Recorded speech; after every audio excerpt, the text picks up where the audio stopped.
The rain poured in relentless sheets, a cold grey shroud blurring the twisting roads of Asheville, North Carolina. I sat in my battered Toyota Corolla, engine silent, wipers off, letting the water smear the windshield into a distorted mosaic of greens and greys. Beyond the glass, the Blue Ridge Mountains hulked, their peaks devoured by a thick, rolling fog, like weary titans cloaked in mist. My hands clenched the steering wheel, knuckles bone white, though the car hadn't budged in hours. It was October 2024, and I was 29, too young to feel this ancient, too old to drift this aimlessly. The scent of drenched pine and loamy earth crept through the cracked window, mingling with the bitter tang of stale coffee festering in the cup holder. I'd been driving in circles along Highway 74 tires, humming a futile tune against the wet asphalt, trying to outpace the hollow ache gnawing my chest. It wasn't working. Every mile dragged me closer to the house I'd vowed never to see again, and every mile sharpened the memories, each one a blade twisting deeper into a wound that refused to scab over. My name's Rowan Keller, and until 3 days ago, I thought I knew my family. I thought I knew my life. Turns out, I didn't know shit. It started with a phone call, the kind that splits your world in two. I was in my cramped apartment above the brewery downtown, a shoebox, with a dripping faucet and a view of a grimy brick wall. I'd just clocked out from pouring IPAs for tourists in their flannel shirts and overpriced hiking boots, my hair still reeking of hops and the friar's greasy haze. The phone buzzed on the counter, and I nearly let it slide. Mum's name on the screen usually meant another nag about skipping Sunday dinner. I should have ignored it. "Rowan," she'd said, her voice frail, brittle as a dried leaf about to crumble. "It's your brother. Eli's. Gone. Gone." That's all she gave me at first. Like he'd wandered off into the woods behind the house again, chasing fireflies, until the stars burned bright. But then the rest came: car accident, late last night, didn't make it, and the room tilted, floor slipping beneath me, like I'd downed a keg myself. Eli was 26, 3 years, my junior, the golden kid who could charm a snake or climb a cliff without breaking a sweat. He didn't just die. People like Eli didn't die. I drove up to the house that same night, the one Dad hammered together back when he still gave a damn.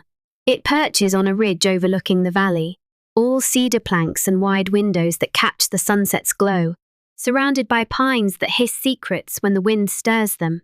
Mum was a mess when I walked in, eyes red as raw meat, hands trembling, a wad of tissues mashed into a lifeline. Dad was worse. He didn't cry, didn't speak, just slumped in his recliner with a beer, staring into the unlit fireplace, like it held the answers to why his son was cold. My sister, June, fluttered around like a frantic moth, brewing coffee no one touched, muttering about funeral plans in a voice too steady for the moment. She's 32, the eldest, the one who always had her act together, married to a lawyer named Mark. 2 kids, a Charlotte house with a white picket fence straight out of a magazine. She'd sped up from the city the second she heard. All efficiency, no tears. I couldn't stay long. The air in that house felt dense, deceptive, pressing lies into my skin. I needed out. That's how I ended up parked on the shoulder of 74, rain hammering the roof, replaying Mom's call, my gut twisting with a certainty I couldn't name. Eli's death wasn't the secret. It was the spark that lit the fuse. The next morning, I headed to the garage, Eli's sanctuary, where he kept his climbing gear, his sketchbooks, that beat-up guitar he strummed off-key with a grin. I told myself I was there to find something to bury with him, something truer than flowers or a preacher's hollow words. June trailed me, probably to keep an eye on me, though she'd never admit it. The garage smelled of motor oil and damp cardboard, boxes stacked like sentinels against the walls, some scrawled with Eli's chaotic handwriting, others blank. I started at the workbench, sifting through coiled ropes and clinking carabiners, while June poked at a pile of faded flannels. Then I saw it, a shoebox, shoved behind a rusted toolbox, its lid sealed with tape, my name scratched in black marker. "Find something?" June asked, her voice casual but her eyes sharp as she glanced over. "Maybe," I said, peeling the tape with a slow rip. Inside was a jumble letters, photos, a key with a tag I didn't recognize. I pulled out the top sheet, a letter in Eli's jagged script, dated 2 months back. My pulse thudded as I read. Rowan, if you're reading this, I fucked up. I didn't mean to dig this deep, but I couldn't stop. It's about Dad. He's not who we thought. There's money, big money, and it's dirty. I've got proof, but I don't know what to do with it. Mum knows something too, I think. Don't trust her. I'm sorry. I'll fix this, I swear. Eli. I read it 3 times, each word a stone sinking in my gut. Dirty money, Dad, Mum. What had Eli unearthed? I shoved it all back, slammed the lid. Rowan. June was closer now, frowning. What is it? Nothing, I lied, tucking the box under my arm. Just some old sketches. Her eyes narrowed, the same look she gave me when I was 15, and Joy rode Dad's truck. But she didn't press. Not then. That night, I barricaded myself in my apartment and dumped the box's guts across the floor. A bank statement glared up tens of thousands in deposits, funneled through a shell company I'd never heard of, dates stretching back years. A grainy photo of Dad shaking hands with a slick-haired suit, time-stamped 2010 when his construction gig supposedly cratered. The keys tag read, Unit 17, Asheville Storage. A list of dates and places, meetings, drop-offs, names I didn't know but could smell weren't clean. Eli hadn't just stumbled onto something he'd pried open a goddamn bomb. I didn't sleep. Couldn't. My mind churned, slotting pieces into place. Dad, always distant, hard as granite, now a crook. Mom, with her church pies and sappy movies, in on it. And Eli's accident, no skid off a dry road, felt right. Someone in my family had blood on their hands, and the more I stared at that box, the surer I got. I didn't cry, didn't scream. I sat there, the dim light of a single bulb buzzing overhead, feeling something cold and sharp coil inside me. Hurt wasn't enough anymore. It was rage pure, slow burning, the kind that doesn't quit until it's fed. The rain hadn't relented by the next afternoon, drumming a staccato beat on my apartment's tin roof as I stood at the kitchen counter. The shoebox splayed open like a gutted fish. Its contents sprawled out bank statements with numbers that didn't add up. $50,000 share, $75,000. There, a decade of shadows. The photo of Dad with that stranger pinned under a fridge magnet. His forced smile a mask the camera saw through.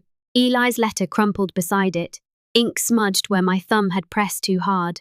A knock snapped me out of it, sharp and sudden. I froze, heart hammering, half expecting Dad to barge in with a shovel and a lie.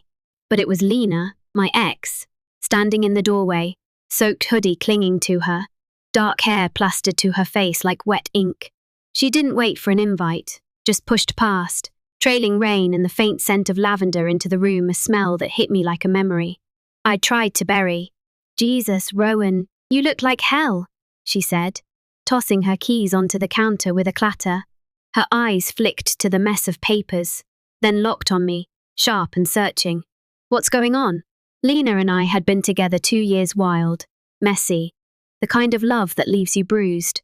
She's 27, a tattoo artist with a studio downtown, all edges and curves, ink snaking up her arms like living vines. We'd split 6 months back after a blowout. I can still feel the way she'd screamed at me for shutting her out, for never saying.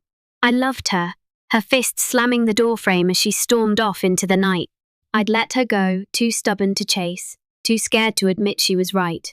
Seeing her now, water dripping from her sleeves, stirred something. I'd shoved deep want, regret, an ache I didn't have room for. Eli's dead, I said, flat as a weather report, the words tasting like ash. Her face crumpled, and she reached for me, but I stepped back, hands up. Don't, I'm fine.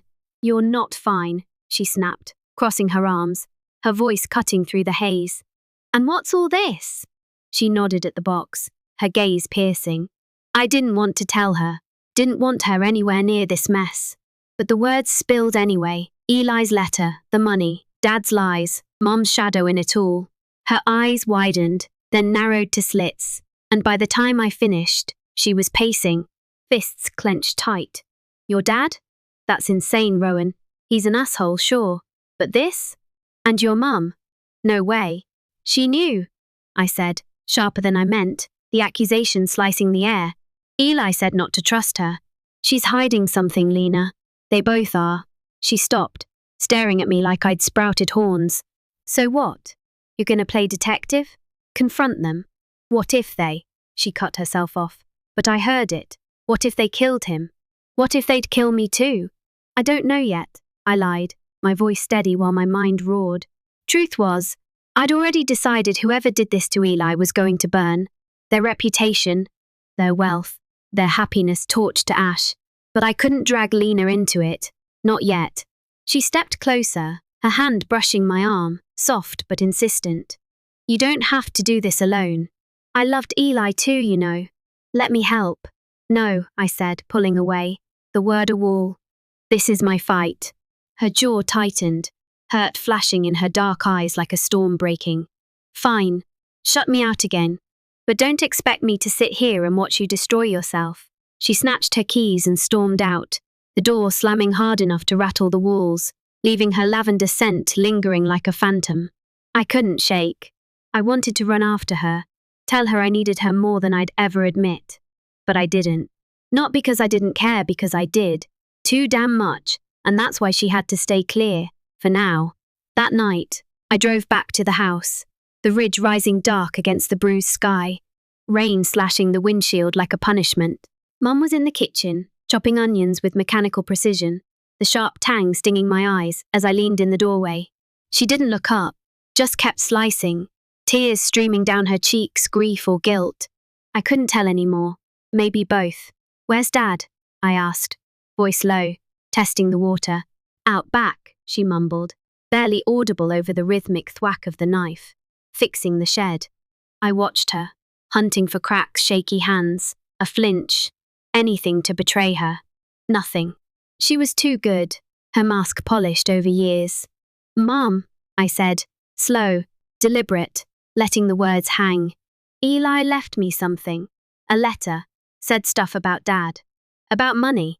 Her knife froze mid-cut, hovering over the board, blade glinting under the fluorescent light.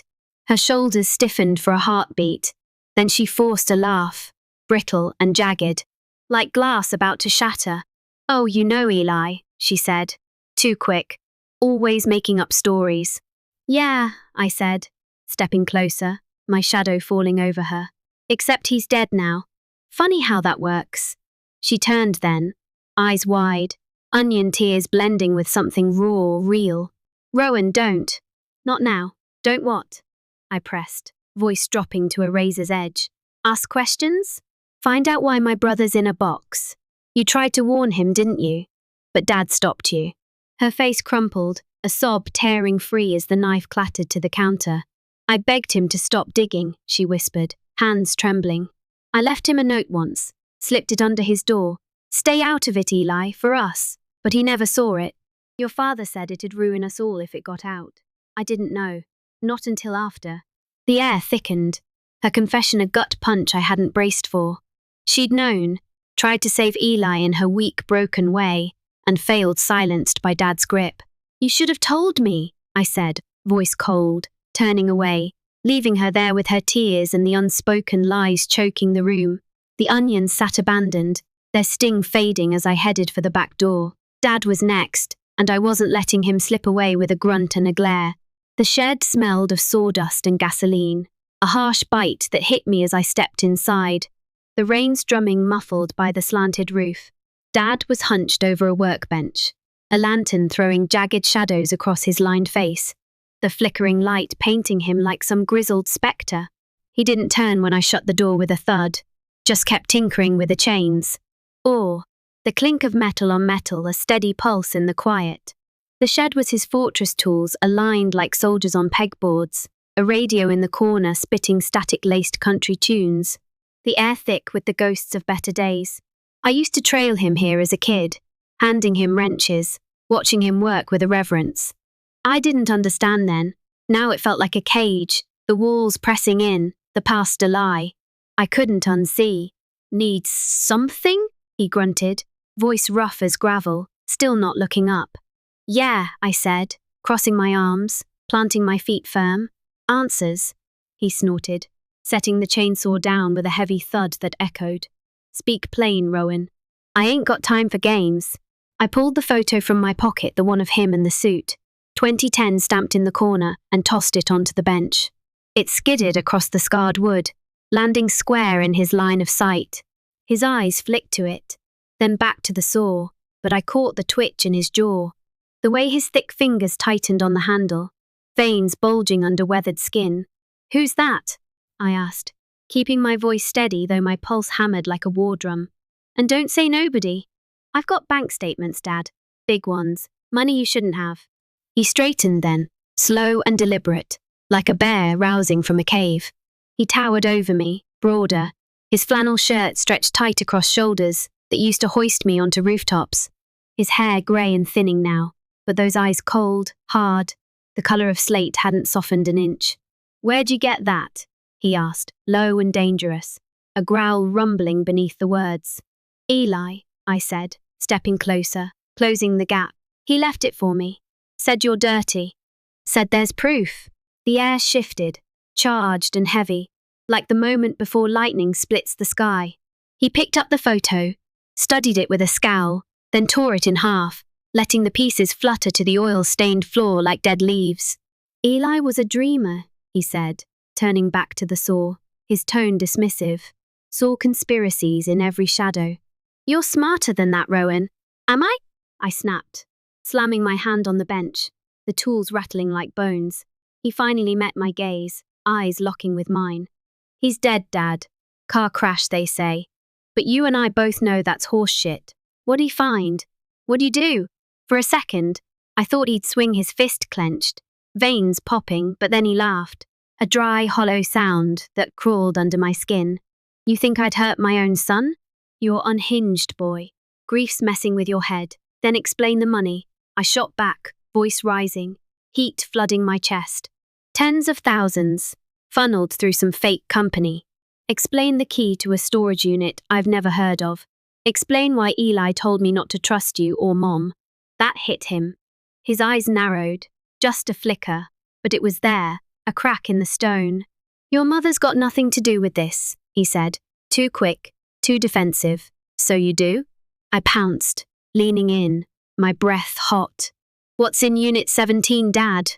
What's worth killing for?" He grabbed my shirt then, fast as a snake, yanking me forward until I could smell the whiskey on his breath, sharp and sour. "You listen," he growled, his grip iron. "You don't know what you're digging into. Walk away, Rowan, for your own good." I shoved him off, stumbling back, chest heaving, blood roaring in my ears. "Threatening me now? Real classy." "It's a warning," he said, turning away, his voice dropping to a mutter. "Last one you'll get." I didn't stay. Didn't need to. His hands were dirty, I could feel it. Taste it in the air, a filth that clung to every word. I stormed out, rain pelting me like icy needles, soaking through my jacket as I climbed into the Corolla, the engine coughing to life. My phone buzzed as I pulled away Lena, texting, "You okay?" "I'm worried." I didn't reply. Couldn't. Not until I had more. "Hello, everyone. Are you all still listening to this story?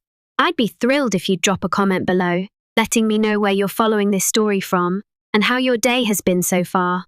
Thank you very much." The storage unit was 10 minutes away, a squat row of rusted metal doors tucked off a back road, the kind of place secrets go to rot. Unit 1717's lock clicked open with Eli's key, the door groaning as I rolled it up, revealing a jackpot boxes of ledgers stacked like tombstones, bundles of cash wrapped in rubber bands, a laptop humming faintly in the damp air, a gun tucked in a small lockbox, its steel glinting dull under the flickering bulb I switched on.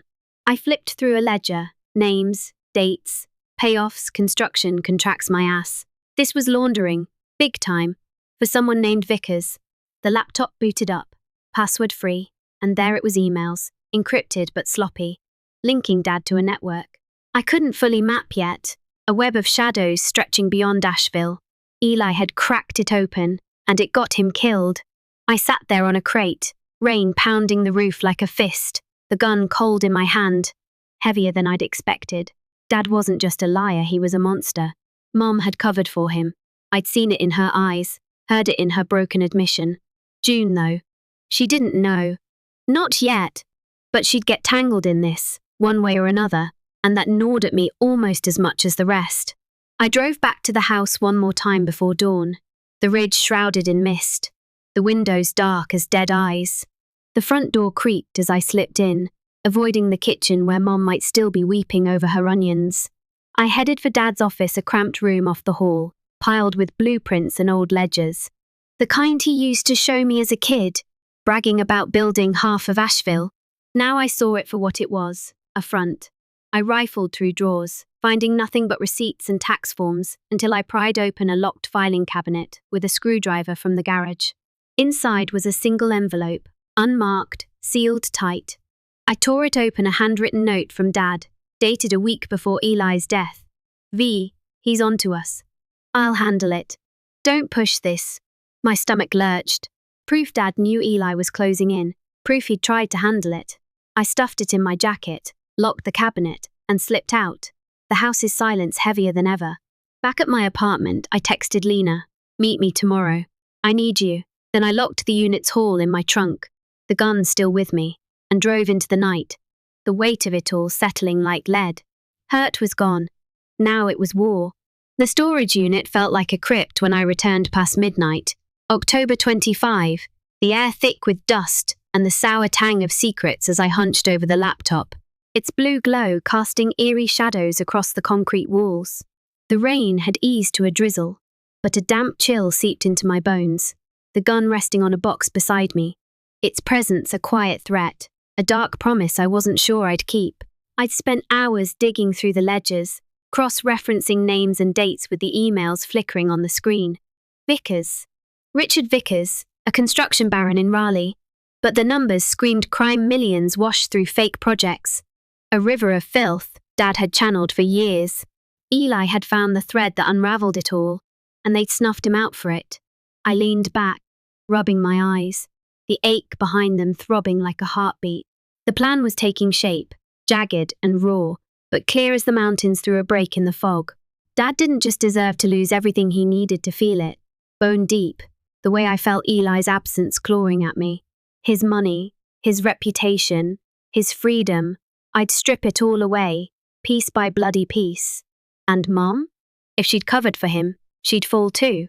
I didn't want to believe she'd known from the start, but her shaky words in the kitchen, "I left him a note he never saw," echoed, a confession I couldn't unhear. Step 1. Expose the money trail. The ledgers were dynamite detailed enough to bury Dad, if they hit the right hands. Cops or feds who couldn't look away. Step 2. Hunt Vickers. He was the puppet master. Dad just a string, cut him loose, and the whole operation might collapse like a house of cards in a storm. Step 3. Make it personal. Dad loved his image, gruff mountain man, self-made, untouchable. I'd shatter that, drag his name through Asheville's mud until the town spat it out like poison. The how was the hitch. I wasn't a hacker, wasn't a lawyer. I poured beers for a living, for Christ's sake. But I had the evidence, and I had rage, a furnace burning hot enough to fuel a war. I'd start here, catalogue everything, every dollar, every name, then figure out who to trust. Lena's face flashed in my mind, her offer to help hanging between us like smoke curling from a dying fire. I needed her, but letting her in meant risking her too, and the thought twisted my gut into knots. I'd lost Eli, losing her too wasn't an option, but I couldn't do this alone, not all of it. I packed the laptop, gun, and a stack of ledgers into a duffel bag, the weight of it slumping against my shoulder as I locked. Unit 17 behind me. The night was still, mountains a dark silhouette against a starless sky, the air sharp with pine and wet earth, a scent that used to mean home, but now just mocked me.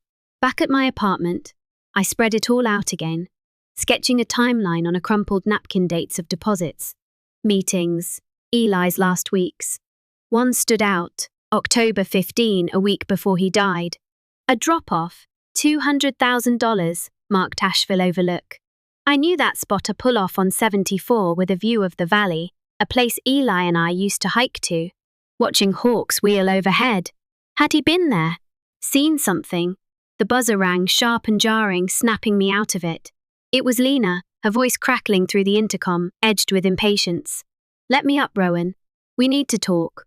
I buzzed her in, heart thudding, and she appeared at the door, her tattooed arms bare under a leather jacket, eyes fierce as a hawk's. "You texted me," she said, stepping inside, her boots leaving faint, wet prints on the floor. "Said you needed me. So what's the plan?" I hesitated, the duffel bag half open on the floor, papers spilling like guts. "You sure you want in? This isn't a game, Lena. It's ugly." She knelt beside it, pulling out a ledger, her fingers tracing the numbers with a steady calm that unnerved me. "Eli was family to me too," she said, voice low, resolute. "If your dad or whoever did this, I'm not sitting it out. Tell me what you're doing."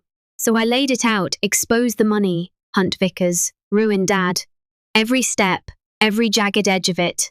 She listened, quiet, her dark eyes flicking over the evidence, then nodded slow. "You'll need more than this," she said, stacking the pages with care. "Proof's one thing, getting it out, there's another. I know a guy, Jasper, runs a blog, digs into corruption. He'd eat this up." "Trustworthy?" I asked, skeptical, my fingers drumming the counter. "Enough," she said, meeting my gaze. "And I've got a scanner at the shop. We can digitize this, spread it if we need to, make it impossible to bury." It was a start, a real one, solid as stone. I felt the shift then, from blind fury to something sharper, colder resolve, a blade honed and ready. Lena was in, and that changed everything. But as she sat there, her knee brushing mine, the faint scent of lavender cutting through the stale air, I couldn't shake the dread that I'd just painted a target on her back too. "Okay," I said, voice rough. "Tomorrow, we move."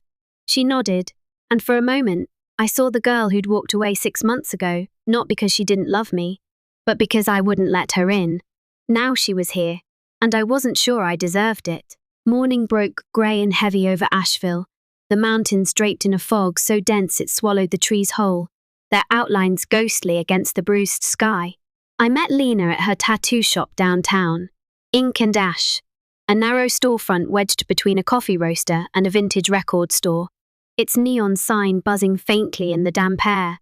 Inside, the place hummed with her walls plastered with her art, dragons and skulls and roses bleeding black ink, the air thick with antiseptic and the sharp bite of tattoo ink, a scent that clung to her like a second skin. She was at the counter, scanning pages from the ledger, with a focus that made her look unbreakable, her brow furrowed under the dim light of a hanging lamp. "Jasper's on his way," she said without looking up, her voice cutting through the soft hum of the scanner. "He's nosy as hell, but good. Broke a story last year about a city council guy skimming funds got him canned." I nodded, pacing the hardwood floor, my boots scuffing the polish, leaving faint trails in the dust. The gun was tucked in my waistband, hidden under my jacket, a cold, heavy comfort I wasn't sure I'd use but couldn't leave behind. "What you tell him?" I asked, pausing by a sketch of a raven, its wings spread wide. "Just enough," she said, stacking the scans into a neat pile. "Dirty money, big names, proof. He'll want to see it himself." I didn't love it handing this off to some blogger I didn't know. But Lena was right. I needed reach, someone who could amplify the evidence without me walking into a precinct blind. Not yet. The feds could come later, once I'd done the real damage. Jasper showed up 10 minutes later, a wiry guy in his 30s with a patchy beard and a laptop bag slung over his shoulder, reeking of cigarettes and cheap cologne that hit me like a slap. His eyes darted around, ferret-like, taking in the shop, then me. "This the whistleblower?" he asked Lena, jerking his chin my way with a smirk. "Something like that," I said, crossing my arms, sizing him up. "You got a way to get this out there? Fast?" He grinned, teeth crooked and yellowed. "If it's juicy, yeah, show me." I slid the duffel across the counter, watching his face as he flipped through the ledgers, then fired up the laptop to skim the emails. His grin faded, replaced by a hungry glint that made me uneasy. "Holy shit," he muttered, scratching his beard. "This is mob-level stuff. Who's Vickers?" "That's what I want to know," I said, leaning in. "Can you dig?" "Already on it," he said, pulling out his own laptop, fingers flying over the keys. "Give me a day. I'll cross-check names, see what sticks. You want this public, though? I need a hook, something personal." "Like what?" Lena asked, stepping closer, her shoulder brushing mine. Like a dead brother, Jasper said, glancing at me, his tone blunt. Car crash cover-up? That's gold. Ties it together. I clenched my jaw, the words slicing deeper than I'd expected. A fresh cut over an old wound. Fine, I said, voice tight. Use it. Just don't name me yet. He nodded, typing furiously, and I stepped outside for air. The street alive with the clatter of live tourists huddled under umbrellas, the twang of a busker's guitar echoing off wet brick, the rich, roasted scent of coffee drifting from next door, curling into the damp air like a promise. Lena followed, her hand brushing my arm, light but steady. You okay with this? She asked, her voice soft but piercing through the noise. No, I admitted, staring at the mountains, their peaks lost in the fog. But it's a start. Jasper's step one. Next is Vickers, the first need to see him, face to face, figure out how deep Dad's in. She frowned, worry creasing her brow, her dark eyes searching mine. That's risky, Rowan. If he's connected, he's dangerous. So's Dad. I shot back, the words bitter on my tongue. And he's still walking around like nothing happened. She didn't argue, just stood there, her presence grounding me in a way I hated needing but couldn't deny. I'm driving you, she said finally, decisive. Tomorrow. Raleigh's 4 hours. You're not going alone. I wanted to say no, keep her safe, shield her from the fire I was about to light. But the look in her eyes, fierce, unyielding, stopped me cold. Fine, I muttered, shoving my hands in my pockets. But we're careful. Back inside, Jasper was packing up, promising a draft by morning. I handed him a burner phone number no trace to me, and he left with half the scans tucked under his arm, the rest locked in Lena's safe behind the counter, a steel box bolted to the floor. The plan was rolling now, but obstacles loomed like storm clouds. Dad could find out. Mom could crack. Vickers could be a ghost. And June, she'd called twice that day, her voice sharp through the line, asking why I'd missed Eli's memorial prep, why I hadn't answered her texts. She didn't know yet, but she'd feel this soon, and I wasn't sure how to shield her from the fallout. That night, I dreamed of Eli, his voice echoing in the dark, low and urgent. Fix this, Rowan. I woke drenched in sweat, the gun still by my bed, the resolve hardening into steel. A blade I'd wield until it broke, or I did. The overlook on Highway 74 was a ghost town at dusk, the valley below swallowed by deepening shadows as the sun bled orange into the horizon, its light fracturing through the pines. Lena's truck idled behind me, a low growl against the stillness, her silhouette stark against the headlights' glare. October 26, the day I'd circled in red on that napkin, now crumpled in my pocket. The ledger marked it clear, $200,000 changed hands here, a week before Eli died. I needed to know why, needed to feel the truth in the dirt under my boots. The gravel crunched as I paced the pull-off, the wind whipping my jacket, tugging at the duffel slung over my shoulder. I scanned for clues, a tire mark etched in the mud, a cigarette butt crushed into the asphalt. Anything to anchor the suspicion gnawing at me. Nothing stood out, just pine needles scattered like confetti in cracked pavement, glinting wet from the day's rain. But the place felt wrong. Heavy, like it held a memory it wouldn't share. Eli's car had gone off 5 miles down the road, close enough to connect, far enough to blur. I closed my eyes, picturing him here, standing where I stood, meeting someone, Dad. Vickers, maybe both. Had he confronted them, threatened to blow it wide open? Lena's door slammed, the sound sharp in the quiet, and she joined me, her breath fogging in the cold, her boots crunching beside mine. Anything? She asked, hands shoved deep in her pockets, her voice steady but edged with the same tension I felt. Not yet, I said, kicking a rock over the edge, watching it tumble into the dark, silent as a secret. But this is where it started. I can feel it, Lena. She nodded, quiet, then pulled out her phone, the screen's glow cutting through the dusk. Jasper texted, she said, scrolling. He's got a lead. Vickers is Richard Vickers, CEO of Vickers Construction. Big player in Raleigh, ties to shady deals. He's running a fundraiser tomorrow night, downtown. Could be your shot. Adrenaline spiked, a hot rush under my skin. Where? Some hotel pinnacle, I think. Fancy shit suits. Champagne, the works. Jasper's working the blog post, tying your dad to it. Goes live tomorrow unless you say no. No, I said fast, shaking my head. Not yet. I need Vickers first. See what he knows. She studied me, worry creasing her brow, her lips parting like she wanted to argue. You're walking into a lion's den, Rowan. You've got no backup, no plan past talk to him.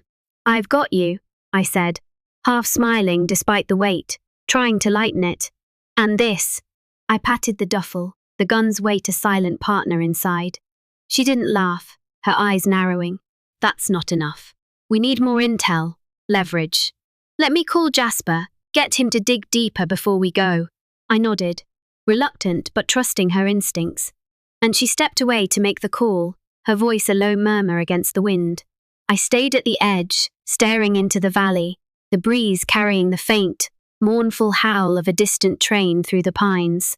That's when I saw it a glint in the dirt, half buried under a scraggly shrub. I crouched, brushing the soil aside with my fingers, and pulled out a key fob, Toyota logo scratched but unmistakable. Eli's car. My chest tightened, breath catching as I closed my fist around it, the cold metal biting into my palm like a truth. I couldn't deny. This was no accident. He'd been here, right here, and someone had staged the crash to cover it. Lena came back, phone in hand, her steps slowing as she saw my face. Jasper says Vickers has a silent partner, someone local, she said, then paused. What's that? Eli's, I said, holding it up, voice shaking with fury. They killed him here. This proves it. Her eyes widened, then hardened, a mirror to my own rage. Okay, she said, decisive. Tomorrow, we hit the fundraiser, but we're smart fake names, cash only, no tracks. We drove back in silence, the fob burning a hole in my pocket, a talisman of vengeance. I couldn't let go. At her shop, we scanned the last ledgers, the machine's hum filling the quiet, packed a burner laptop with a cracked case, mapped the hotel on a creased printout from her ancient printer. Before we left the Overlook, I'd sent Vickers an email from a dummy account I'd set up on the laptop. I know about the Overlook. You can't hide it. A jab, a spark to make him twitch, maybe slip before I faced him. The blog post was the first strike, timed for after I got what I needed from him. I'd confront him, record it if I could, then let Jasper blow the lid off. Sleep didn't come easy that night. Lena crashed on my couch, her steady breathing a fragile tether in the dark, her presence a comfort I didn't deserve but clung to. I lay awake, the gun under my pillow, its cold steel pressing into my resolve. The plan was set, but the cost crept in. What if Vickers fought back? What if Dad did? I gripped the grip, tracing its edges, the furnace of my anger flaring brighter. This was just the beginning. The Raleigh skyline glittered like a jagged crown as Lena's truck rolled into the city, the hum of the highway fading into the buzz of downtown streets, alive with neon and noise. It was October 27, 2024, and the air carried a crisp edge, laced with exhaust and the faint perfume of wealth that hung over the high rises. The Pinnacle Hotel loomed ahead, a sleek tower of glass and steel piercing the dusk, its lobby glowing gold through tinted windows, a beacon of excess. Vickers's fundraiser pulsed upstairs, a masquerade of suits and smiles cloaking the rot I'd come to rip open. I adjusted the burner phone in my pocket, its edges digging into my thigh, the gun tucked under my jacket, a secret weight against my ribs. I glanced at Lena in the driver's seat, her hands steady on the wheel. You ready? She asked, her voice tight but calm, a thread of steel beneath it. She'd traded her hoodie for a simple black dress, its hem brushing her knees, her tattoos peeking out like whispers of defiance. We'd drilled it a dozen times. Fake names. I was James Carter. She was Lily Reed. Cash for the valet. No real IDs. The plan: slip in, find Vickers, get him talking, record it. Jasper's post was cued, a bomb ready to drop once I had something concrete. Yeah, I said, though my pulse thrummed a different tune, a war drum. I couldn't silence. Let's do this. We handed the truck to a valet in a crisp vest, his gloved hands brushing mine as he took the keys, and stepped into the lobby. Marble floors gleamed under chandeliers dripping light like molten gold, the air heavy with polished wood and the cloying scent of expensive cologne. A world so far from Asheville's grit, it felt like a lie. A doorman in a tailored suit checked our invitation a forged QR code. Lena had whipped up on her laptop, her fingers dancing over the keys with a precision. I envied and waved us to the elevator with a curt nod. My boots felt clumsy on the plush carpet, each step a thudding countdown, the gun's weight shifting with every breath. The ballroom on the 20th floor was a sea of black ties and sequins, laughter and clinking glasses slicing through the hum of a string quartet tucked in the corner, their bows soaring out a melody too delicate for the filth I was chasing. I scanned the crowd, heart pounding against my ribs, until I spotted him, Richard Vickers, mid-50s, slicked back hair greying at the temples, a navy suit tailored to his broad frame. He stood near a bar of polished oak, shaking hands with a cluster of suits, his smile all teeth and no soul, a predator's grin. I nudged Lena, nodding his way. "That's him," I muttered, voice low under the chatter. "Stay close, but not too close." She squeezed my arm, her fingers warmed through my sleeve, then melted into the crowd, her dark hair a beacon. I'd track if shit hit the fan. I grabbed a whiskey from a passing tray, liquid courage, its burn steadying my nerves and made my move. Weaving through the throng, the phone in my pocket primed to record. "Mr. Vickers?" I said, pitching my voice low, casual, like I belonged. "James Carter. Big fan of your work." He turned, sizing me up with grey eyes sharp as knives, cutting through the dim light. "Do I know you?" His voice was smooth, practiced, but there was an edge, a blade hidden in silk. "Not yet," I said, forcing a grin, my pulse a jackhammer. "Heard you're the man behind half of Raleigh's skyline. Takes guts and good partners." He chuckled, sipping his drink, a crystal tumbler glinting in his hand. "Partners are key. You in the business?" "Something like that," I said, leaning in just enough, the phone catching every word. "Heard. You've got a guy in Asheville, Keller. Runs a tight ship." His smile faltered, just a flicker, but I caught it, a crack in the mask. "Keller, huh? Small world. What's your interest?" "Curiosity," I lied, the whiskey sour on my tongue. "Word is, he's got some creative accounting. Big deposits, off-book stuff. You ever see that kind of thing?" His grip tightened on the glass, knuckles whitening, jaw ticking like a clock winding down. "You're asking questions you shouldn't, Carter," he said, voice dropping, cold. "Who sent you?" "Nobody," I said, stepping closer, heat rising in my chest. "Just a guy who lost a brother. Car crash. Funny thing, found his key fob at a drop-off spot. Your name was on the paperwork." The air shifted, heavy and electric, a storm about to break. He set his drink down, slow, deliberate, his eyes locking on mine like a hunter's. "Walk away, kid," he said, low and lethal. "You don't know what you're stepping in." "I know enough," I shot back, voice steady despite the tremor in my hands. "Eli Keller, my brother. You remember him?" He froze, then smirked, cold and cruel, a slash across his face. "You're a dead man walking, just like him. Should have stayed in the mountains." Before I could react, he nodded to someone behind me, a hulking guy in a suit, moving fast, his shadow swallowing the light. I ducked, adrenaline surging like fire, and bolted for Lena. The crowd parted, confused murmurs rising, as she grabbed my hand, her grip fierce, pulling me toward the stairs. "Go!" she hissed, her dress tearing at the hem as we ran. We hit the stairwell, footsteps pounding behind us, my breath ragged, the recording gold if we made it out. The first twist hit me then. Dad wasn't just a pawn. Vickers feared him, or what he could say. This was bigger than I'd thought, and we were running straight into it. The stairwell echoed with our boots slamming concrete, fluorescent lights flickering like a bad dream, casting jagged shadows that danced on the walls. Lena was ahead, her dress bunched in one hand, the other gripping the rail as we spiraled down from the 20th floor, her breathing sharp and fast. My lungs burned, the gun digging into my ribs with every step, the phone still recording in my pocket. Capturing the chaos, Vickers' thug was close, too close, his heavy steps thundering above us, a relentless shadow growing larger with every turn. I didn't look back, didn't dare, just kept moving, the taste of whiskey and fear sharp on my tongue, a bitter mix that fueled me. "Rowan, faster!" Lena yelled. her voice slicing through the panic, urgent and raw. We hit the 10th floor, slamming through a fire door into a service hallway, grey walls, scuffed linoleum, the hum of a vending machine buzzing like a trapped fly. She yanked me left, toward a freight elevator, her fingers digging into my arm, bruising. "In here!" she snapped, shoving me inside. We stumbled in, the doors grinding shut, just as the thug's silhouette loomed in the doorway, his fist pounding once before we were gone. The elevator lurched upward wrong direction, but away, and I slumped against the wall, chest heaving, sweat stinging my eyes. Lena punched the stop button, the car jolting to a halt between floors, a dim red light bathing us in crimson, turning her pale face ghostly.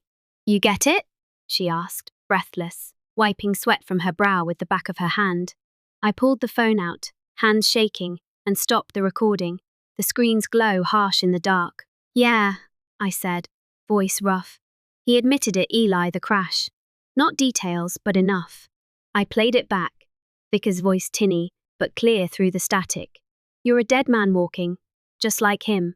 My stomach twisted, rage flaring anew, a fire that wouldn't die. "He's scared," Lena said, leaning in to listen, her shoulder brushing mine. That nod, he's got muscle on speed dial. "We're not safe here." "No shit," I muttered, shoving the phone back in my pocket, the weight of it a lifeline. "But it's not just him. He said should have stayed in the mountains. Dad's not a middleman, he's a threat to Vickers. Maybe he's got leverage, something bigger." Her eyes widened, then narrowed, piecing it together with me. "You think your dad double-crossed him?" "Maybe," I said, the idea clicking into place like a loaded chamber. "Eli found out, confronted Dad, and Vickers cleaned it up. Or Dad did, and Vickers is covering his ass." Before she could reply, the elevator jolted, lights flickering back to green, the hum of machinery kicking in. Someone was overriding it. "Shit!" I hissed, drawing the gun, its grip slick in my sweaty palm. "Stay behind me!" The doors slid open on the 15th floor. And there he was, Dad, not Vickers' thug, standing in a navy overcoat, his face a mask of fury, and something else, guilt, raw and bleeding. My heart stopped, then kicked into overdrive, a wild thing caged in my ribs. "Rowan," he growled, stepping forward, his boots heavy on the tile. "Put that damn thing down." I didn't. I aimed it at his chest, hands steady despite the tremor in my voice, the barrel unwavering. "You here to finish what Vickers started?" He froze, eyes flicking to Lena, then back to me, his jaw tight as iron. "You don't understand," he said, voice low, cracked. "I didn't want this." "Want what?" I snapped, stepping out, the muzzle inches from him, close enough to see the sweat beading on his forehead. "Eli dead? Me next?" "Explain it, Dad." "Now." He sighed, shoulders slumping, and for the first time, he looked old, worn thin, cracked, like the cedar planks he'd once nailed together. "Vickers runs a syndicate, money, drugs, whatever pays," he said, the words spilling slow, heavy. "I cooked the books, kept it quiet." Eli snooped, found the storage unit. I told him to drop it, but he wouldn't listen. "Vickers." He trailed off, jaw clenched, eyes dropping to the floor. "Vickers killed him," I finished, voice shaking with the weight of it, the gun trembling now. "And you let it happen." "I didn't know," he roared, fists clenching, his voice booming in the narrow hall. "Not until after. I thought I could protect you or keep it buried. I've tried repairing this, Rowan, but you're digging, and you're gonna get us all killed." Lena stepped forward, fierce as a storm. "You buried it," she said, her voice cutting like glass. "Eli's blood's on you." Dad flinched, a crack in his armor, and I saw it then, the second twist. He wasn't just complicit, he tried to shield us, botched it, and lost Eli anyway. The note in his office, "I'll handle it," flashed in my mind, a plea to Vickers that went wrong. "You're done," I said, low, the gun steadying as resolve hardened over the hurt. "I've got Vickers on tape. Jasper's posting it tonight. You're both finished." His eyes widened, panic breaking through the stone. "Rowan, don't," he pleaded, voice rising. "Vickers will burn everything, me, you, your mother, good." I cut him off, stepping back into the elevator with Lena, my finger still on the trigger guard. "Let it burn." The door shut on his stunned face. his hands reaching out too late, and we dropped to the garage, my mind racing. Dad wasn't the mastermind, he was a cog. A coward who tried to fix his mess and failed. Vickers was the head, but Dad's confession shifted the plan. I'd ruin them both, and I'd do it with their own words. The garage was a concrete labyrinth, dimly lit by flickering bulbs. The air thick with oil and dampness as Lena and I burst out of the elevator, our boots echoing in the cavernous space. Her truck was parked near the exit, keys jangling in her hand as we ran, my soles slipping on the slick floor, the gun bouncing against my side. The recording burned in my pocket, Dad's voice. I didn't know until after, looping with Vickers' dead man walking, a double-edged blade. I'd wheeled to the end. We reached the truck, piling in, and Lena peeled out, tires squealing as we hit the ramp to the street, the city's lights flashing past, in a blur of neon and glass. My phone buzzed as we merged onto the highway. Jasper posts live. Vickers linked to Keller, crash cover-up, feds tipped, you're viral. I grinned, dark and sharp, the first real win cutting through the chaos like a blade through flesh. Step 1 done. Head for Asheville, I said, checking the gun's clip 6 rounds, untouched, gleaming in the dashboard light. We need to get to Mom before Vickers does. Lena nodded, her eyes fixed on the road, the truck's engine growling as we sped west. You think she's in danger? If Dad's right. Yeah, I said, staring out at the dark, the highway unspooling like a black ribbon through the night. Vickers'll tie up loose ends. She knows too much. The drive was tense, headlights slicing through fog that clung to the road like a shroud, the mountains looming as we crossed back into familiar territory. I called June, no answer, just her voicemail, her voice bright and oblivious. I tried Mum's phone, straight to nothing, dead or off, a silence that screamed louder than any words. My gut clenched, dread pooling cold and heavy. We hit Asheville at 2 a.m., the ridge rising dark and silent, the house a hulking shadow against the moonless sky. No lights, no movement, too quiet. A stillness that prickled my skin. I grabbed the gun, motioning Lena to stay back, but she followed anyway, her jaw set, her boots soft on the gravel. The front door was ajar, splintered at the lock, wood shards scattered like teeth. My breath caught as I stepped inside, the familiar smell of cedar and Mom's lavender candles undercut by something metallic, sharp blood, fresh and wet. The living room was a wreck couch overturned, glass shattered across the hardwood, a lamp flickering on the floor, its bulb buzzing like a dying insect. Then I saw her Mom, slumped against the kitchen island, a gash on her temple oozing red, blood pooling dark and sticky beneath her, staining the tiles. Mum! I dropped to my knees beside her, hands shaking as I checked her pulse, weak, thready, but there, a faint thread of life. Lena grabbed a dish towel from the counter, pressing it to the wound, her face pale but focused, her hands steady where mine weren't. She's alive, she said, voice tight, urgent. Call 911. I fumbled for my phone, dialing with numb fingers, the operator's calm questions a blur as I barked our address, my voice cracking. Hurry! She's bleeding bad. Lena's eyes met mine, fierce and unyielding. Vickers? Or Dad? I said, rage boiling over, a tide I couldn't hold back. Either way, they're dead. Mom stirred, a groan escaping her lips, her eyes fluttering open, unfocused, glassy with pain. Rowan. He came. Her voice was a rasp, barely audible over the pounding in my ears. Who? I demanded, gripping her hand, her skin cold against mine. Dad? Vickers? Both, she whispered, tears mixing with the blood streaking her face. Your father tried to stop him. Vickers shot. My world tilted, a vertigo of fury and disbelief. I bolted to the back door, gun raised, its weight steadying me as I scanned the yard. Dad's truck sat crooked in the grass, driver's door flung open, a trail of blood glinting wet in the dim light, leading to the shed. I ran, Lena shouting behind me, Rowan, wait! But I couldn't stop, my boots pounding the earth. I kicked the shed door in, wood splintering, and froze.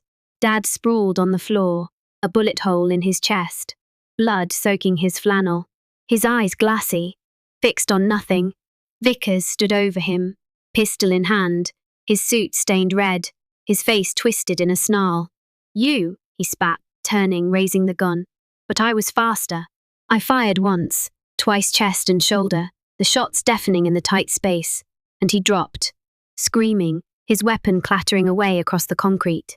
I stood over him, barrel aimed at his head, finger trembling on the trigger, blood pooling beneath him, dark and thick. His eyes met mine, wide with pain and hate, and for a split second, I saw Eli laughing, alive, and wondered if he'd want me stained with this man's life. My hand shook, the gun heavy, my breath ragged.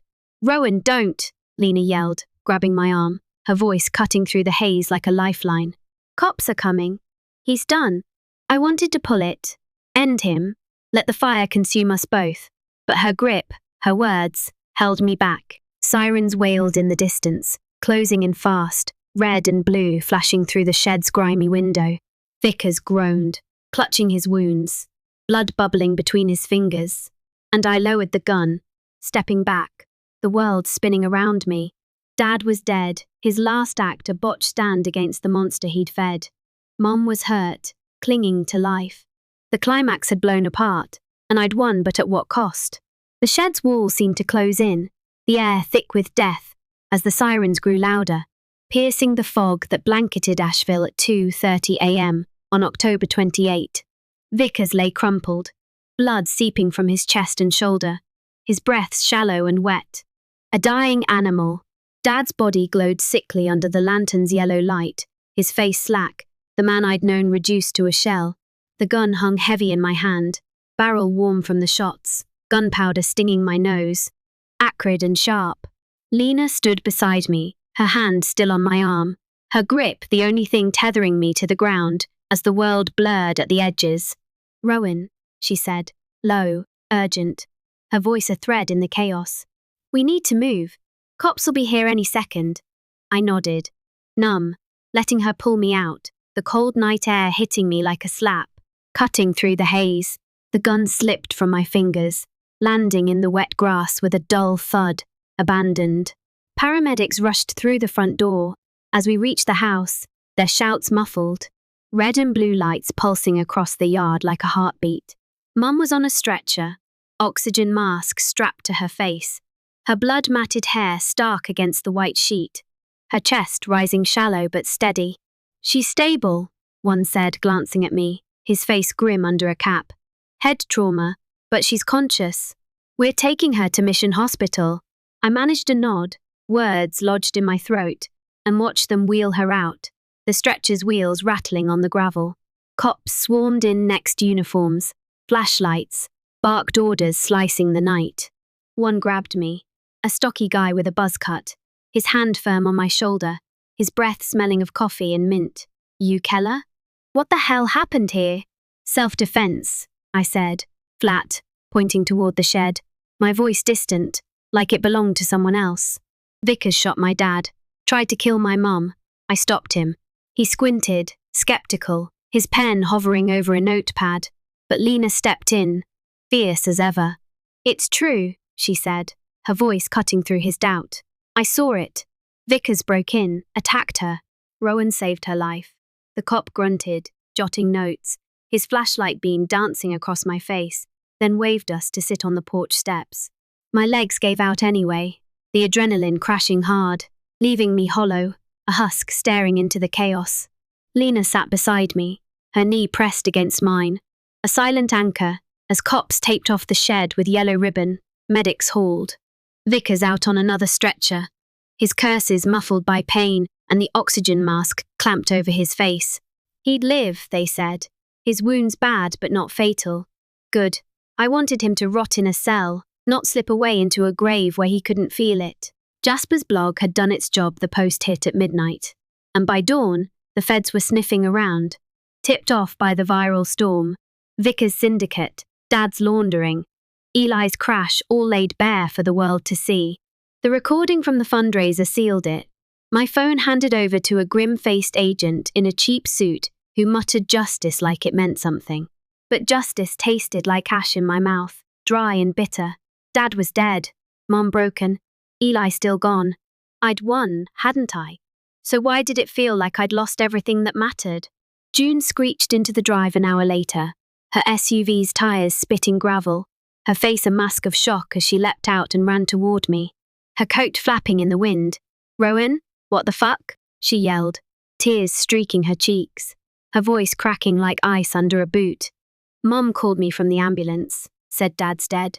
"Some guy attacked her, what did you do?" I stood, unsteady, meeting her wild eyes, her hair a tangled mess from the drive. "I found out the truth, June," I said, voice low, worn. "Dad was dirty. Vickers killed Eli. I made them pay." She slapped me, hard, the sting sharp against the numbness, her palm leaving a red echo on my cheek. "You made them pay?" she spat, trembling. "You dragged us into this. Mom's in the hospital because of you." Lena stood, stepping between us, her presence a wall. "He didn't drag anyone," she said, fierce. "Your dad did." Rowan stopped it. June glared, her breath hitching, then collapsed against me, sobbing into my chest, her fists pounding weak against my jacket. I held her, mechanical, my own tears locked somewhere deep, unreachable. The cost was clear now, family fractured, blood spilled, a victory that tasted like defeat, like ashes on my tongue. The cops let us go after statements, no charges yet, but the agent's warning lingered. "This ain't over, Keller, stay put." Back at my apartment, Lena patched a cut on my hand I hadn't noticed, her touch gentle but firm, her fingers stained with Mom's blood. "You did it," she said, quiet, her eyes searching mine. "They're done." "Yeah," I muttered, staring at the wall, the peeling paint a map of nowhere. "But what's left?" She didn't answer. She didn't have to. The ashes of my revenge smouldered around us, and I couldn't see through the smoke, couldn't find a way out. The hospital room smelled of bleach and despair, a sterile tang that clung to the back of my throat as I sat beside Mom's bed, the chair's plastic creaking under me. It was October 29, late afternoon, the sky outside Mission Hospital, a dull grey, heavy with the promise of more rain. Tubes snaked from her arm to a beeping machine, her breathing shallow but steady, a rhythm that felt fragile as glass. She'd woken that morning, lucid enough to talk, and I'd been dreading this moment since, the weight of it pressing on my chest. Lena waited in the hall, giving me space, though I could feel her through the glass. A lifeline I didn't deserve but needed. Mom's eyes fluttered open, pale blue and clouded, locking on me with a clarity that cut. "Rowan," she croaked, voice raspy from the tube they'd pulled out, her lips cracked and dry. "You're here?" "Yeah," I said, leaning forward, elbows digging into my knees, hands clasped tight. "How you feeling?" "Like I got hit by a truck," she said, a weak smile flickering, then fading fast. "Your father, he's really gone?" I nodded, throat tight, the words sticking. "Vickers shot him. In the shed." I shot Vickers. He's alive, locked up. Feds have everything." She closed her eyes, a tear slipping down her cheek, tracing a path through the bruises blooming purple under her skin. "I knew," she whispered, so soft I almost missed it. "About the money." "Not Eli, not at first. Your dad said it was old debts. Construction stuff gone bad." I didn't ask. Should've. When Eli started digging, I begged him to stop. I left a note under his door once. "Stay out of it, Eli. For us," but he never saw it. I was too scared to push harder. The confession hit like a fist, deeper with that detail, a shard of glass twisting in my gut. "Why'd you cover for him?" I asked, voice low, steady, though my hands clenched the chair arms, knuckles whitening. "To protect you," she said, eyes opening, pleading, wet with guilt. "You and June and Eli." He swore it'd stay buried, that Vickers wouldn't touch us. When Eli died, I didn't know, not until after. I thought I was keeping us safe. I stood, pacing to the window, the city sprawling below Asheville's quirky streets, the mountains beyond, all blurred by rage and grief, a red haze. I couldn't blink away. "You let him lie," I said, turning back, my voice rising despite myself. "You let Vickers walk into our house, put a gun to your head. Eli's blood's on both of you." She flinched, sobbing softly, her hands twisting the thin hospital blanket. "I'm sorry," she choked out, voice breaking. I thought I was doing right by you, right? I snapped, the word a lash. Eli's dead. Dad's dead. You're here. That's not right, Mom. That's a fucking graveyard. She didn't answer, just cried. The sound small and broken, and I hated myself for it, but not enough to stop. Not enough to soften the truth cutting us both. I stormed out, the door banging shut behind me, the sound echoing down the sterile hall. Lena was there, catching my arm, her eyes searching mine, steady where I was unraveling. You okay? No, I said, pulling away, heading for the elevator, my boots loud on the tile. She knew Lena, all along, and she let it happen. We hit the parking lot, the air cold and damp, rain threatening again. She's not Vickers, Lena said, firm, following me to the Corolla. She's not your dad. She messed up, Rowan, but she didn't pull the trigger. Doesn't matter, I muttered, unlocking the car, the key scraping the lock. She's part of it. They all are. June was waiting at my apartment, sitting on the couch with a mug of coffee gone cold, her kids' voices faint from a cartoon playing on her phone, a tinny distraction. She looked up, exhausted, no fight left in her eyes, just shadows. Feds called, she said, voice flat. They're seizing the house, bank accounts, everything. Dad's business, it's all tied to Vickers. We're broke, Rowan. I sank into a chair, the weight settling heavier, a stone on my chest. Good, I said, hollow, staring at the floor. Let it burn. She stared at me, then shook her head, slow, like she was seeing me for the first time. You got your revenge, she said, bitter. Happy now? No, I admitted, meeting her gaze, her eyes red-rimmed and accusing. But Eli's not a ghost anymore. They can't hide it. She nodded. Slow, a truce forming in the silence, fragile but there. She tipped Dad off. I realized those calls about the memorial, her questions. She'd mentioned me digging, and he'd known. It wasn't her fault, not really, but it had set this in motion, and now we were all paying. That night, I climbed to the roof of my building, the city lights flickering below like scattered stars, the mountains a dark wall against the sky, their peaks lost in the haze. Lena joined me, a blanket around her shoulders, her warmth pressing into my side, a quiet comfort I didn't push away. What now? She asked, her voice soft, carrying on the wind. I don't know, I said, the breeze snatching my words, scattering them. But it's over. For Eli. She took my hand, her fingers threading through mine, and I let her, the weight of truth crushing but shared. For the first time in days, I breathed, the air cold and clean, cutting through the ash. November 1, 2024, dawned cold and clear, the Blue Ridge Mountains sharp against a sky scrubbed clean by last night's rain, their ridges etched in crisp lines of pine and stone. I stood at Eli's grave, a simple slab in a quiet cemetery of 74, the earth still fresh over him, a wound not yet healed. The headstone read, Elijah Keller, 1998, 2024, beloved son and brother, carved in granite too small for the life he'd been, too plain for the light he'd carried. I'd brought his guitar, the one he'd strummed off key with that lopsided grin, and leaned it against the stone, its strings catching the morning sun in faint glints of gold. No flowers, just that, raw and real, a piece of him I couldn't bury. Lena waited back at the truck, its engine idling soft in the distance, her silhouette a steady shadow against the dawn. Mum was still in the hospital, healing slow, her silence a wall I wasn't ready to climb.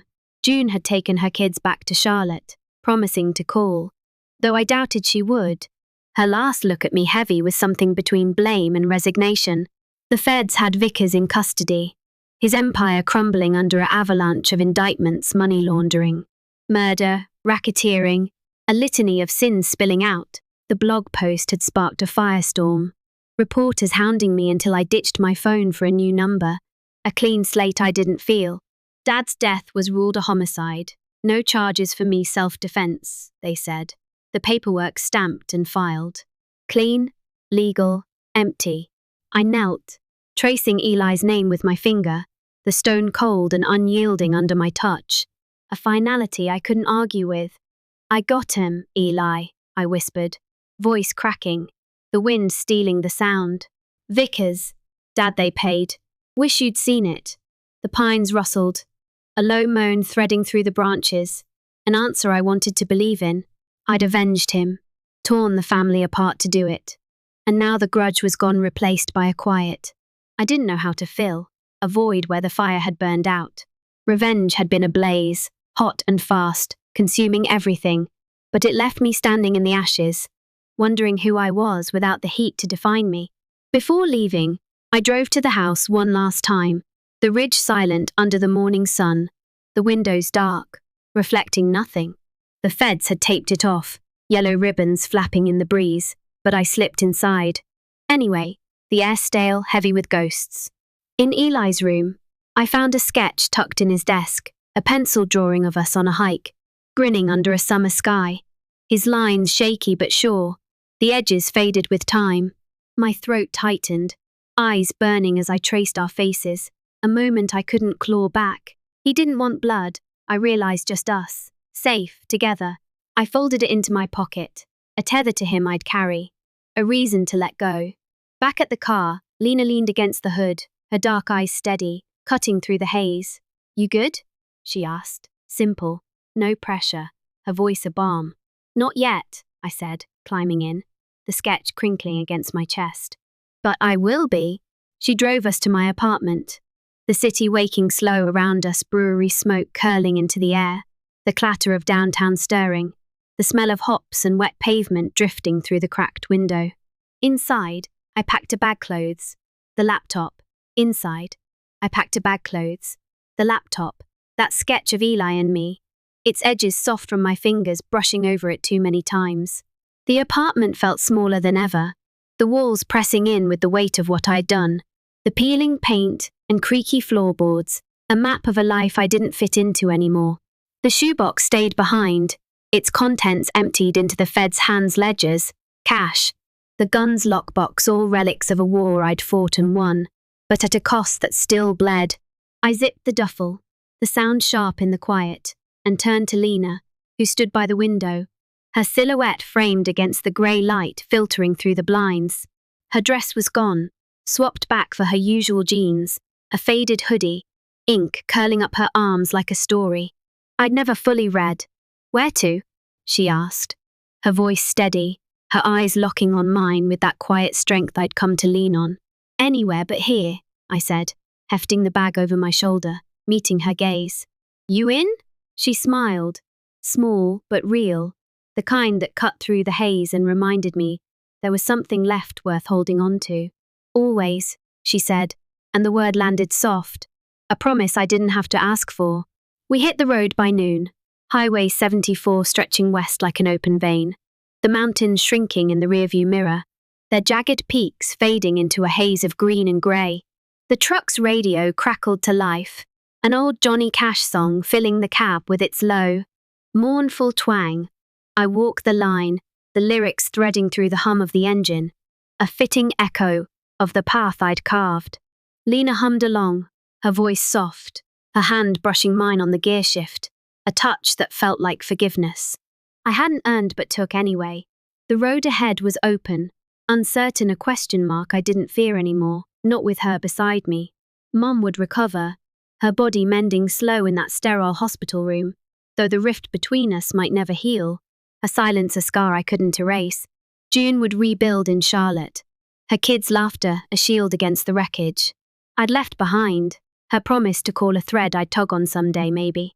The cost had been steep, family lost, trust shattered, blood staining my hands like ink. I couldn't wash off, but Eli's ghost was at peace, his name cleared, his death no longer a lie swallowed by the dark. That was enough. It had to be. The truck rolled through Tennessee by dusk, the sky bruising purple over rolling hills, the air cooling as we climbed higher, away from Asheville's grip. We stopped at a diner off the interstate, a neon-lit shack with chipped formica tables, and the smell of fried onions thick in the air. Lena slid into a booth across from me, her boots tapping the linoleum, and ordered coffee black, no sugar, the way she liked it, strong enough to wake the dead. I got the same, plus a slice of pie I didn't touch. the fork resting on the plate as I stared out the window at the headlights streaking past. Each one a fleeting story I'd never know. "You're quiet," she said, sipping her coffee, her eyes narrowing over the rim of the mug, reading me like she always could. "Just thinking," I said, leaning back, the vinyl creaking under me, "about what comes next. What I do now that it's over." She set the mug down, her fingers tracing the handle, a rare hesitation flickering across her face. "What do you want it to be?" she asked, her voice soft but pointed, cutting to the bone. I didn't answer right away, the question sinking deep, stirring the ashes of what I'd burned. Revenge had been my compass, a north star guiding every step, every shot, every sleepless night. Without it, I was unmoored, drifting in a sea I didn't recognize. "I don't know," I said finally. "Honest, raw. Something new, maybe. Something that's mine, not Dad's, not Vickers, not even Eli's. Just mine." She nodded, slow like she'd expected it, her lips curling faintly. "You'll find it," she said, certain in a way I couldn't be. "You're stubborn as hell, always have been. It's why I stuck around, even when you were an idiot." I laughed, a short, rough sound that surprised me, the first real break in the wait since the shed.